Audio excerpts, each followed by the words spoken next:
Baik, Bang Willy, pertemuan yang terjadi hari ini juga akhirnya mengingatkan publik pada saat Pak Surya juga diundang ke istana bertemu dengan Pak Pak Jokowi. Jokowi. Itu hanya beberapa saat juga Beberapa setelah hari tanggal 14 ya, ya. setelah pencoblosan. Di situ akhirnya publik kembali ingat dan akhirnya bertanya, apakah ini bagian dari peran Pak Jokowi yang kata ingin menjadi jembatan komunikasi antar partai politik? Ya kalau dicari utak-atik gatuknya ya banyak ketemu ya. Tapi ini saya merasa dua hal yang berbeda. Dua hal yang berbeda. Ya, kenapa? Pak Surya dengan Pak Jokowi itu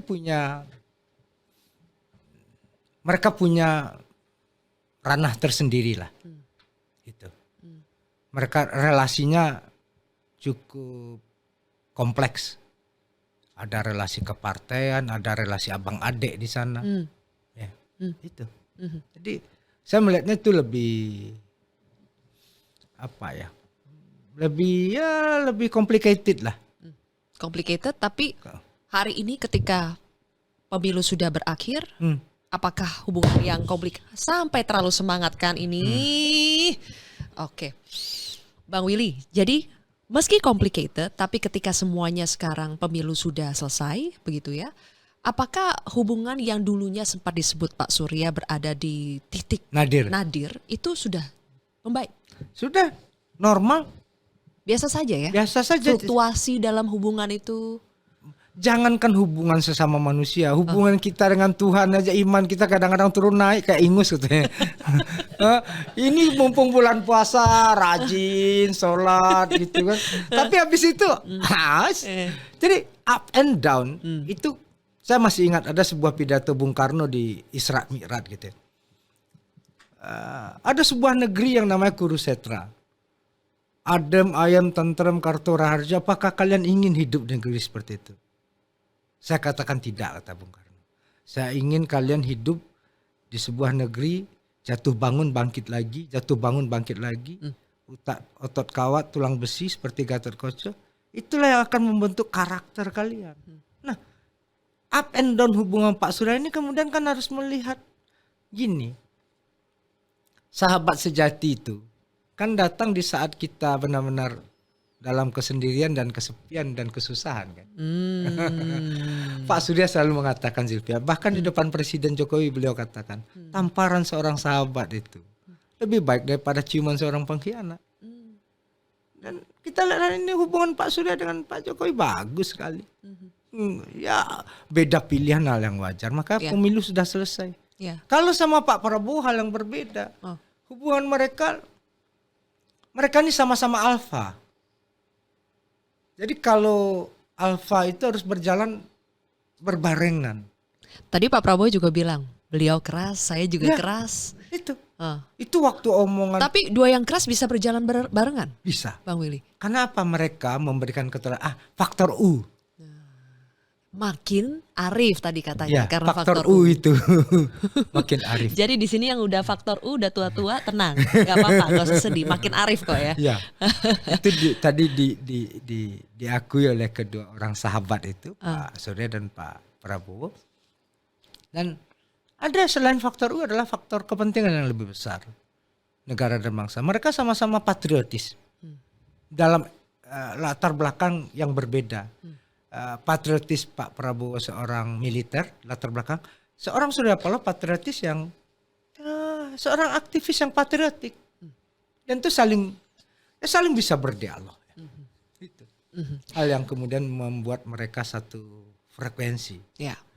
Oke, berarti setidaknya untuk melihat posisi Nasdem apakah akan berada di dalam atau di luar pemerintahan, itu menunggu setidaknya 7 bulan sampai nanti pelantikan pada bulan Oktober 2024?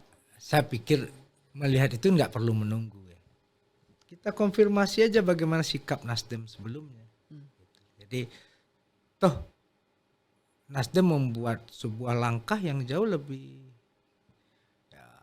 konstruktif lah dalam banyak catatan ini. Toh kita juga sekarang sedang kerjasama bagaimana memajukan sistem berdemokrasi kita. The point is satu, komitmen memajukan negara dan bangsa. Yang kedua, memperkuat sistem check and balances. Memperkuat sistem check and balances. Oke. Berarti mau di dalam mau di luar koalisi oposisi itu sama-sama baik, sama-sama terhormat ya, Bang Willy. Dan di luar pun tidak perlu menjadi enemy, musuh, tapi bisa menjadi teman yang kritis. Itu yang kemudian harus dilihat. Kita kadang-kadang hidup ini curhat sama orang rumah jadi sungkan, tapi curhat sama teman kerja lebih sering gitu. Jadi Nasdem akan menjadi tempat curhat.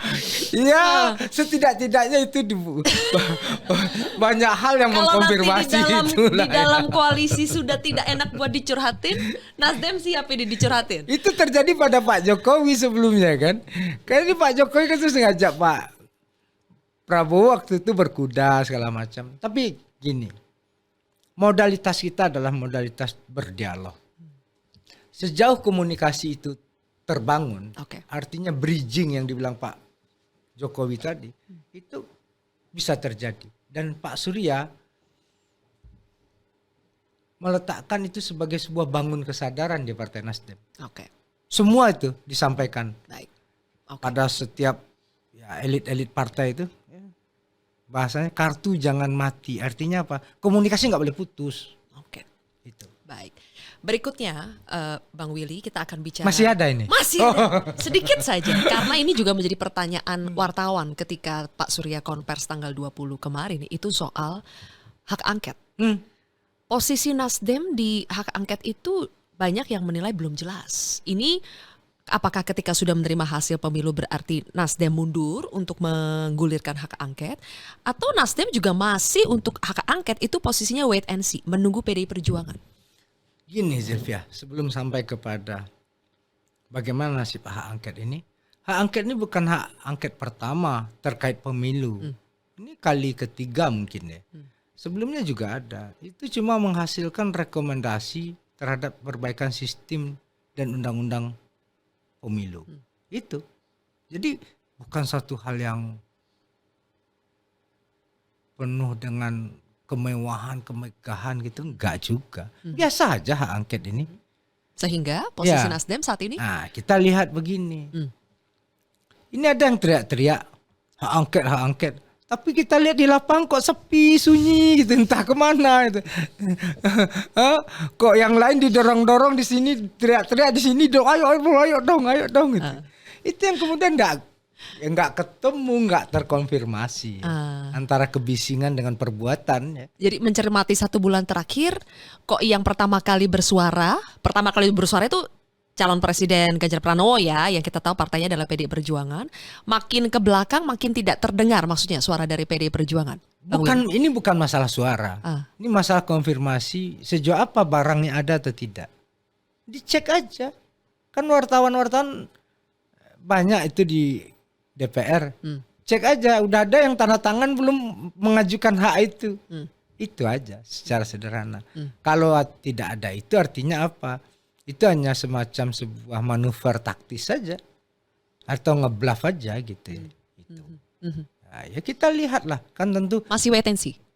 Ya, dan kita nggak boleh konyol dalam hal ini. Bahwasanya itu sikap yang konstitusional dari setiap anggota dewan ya. Baik. Nah, oke. Begitu.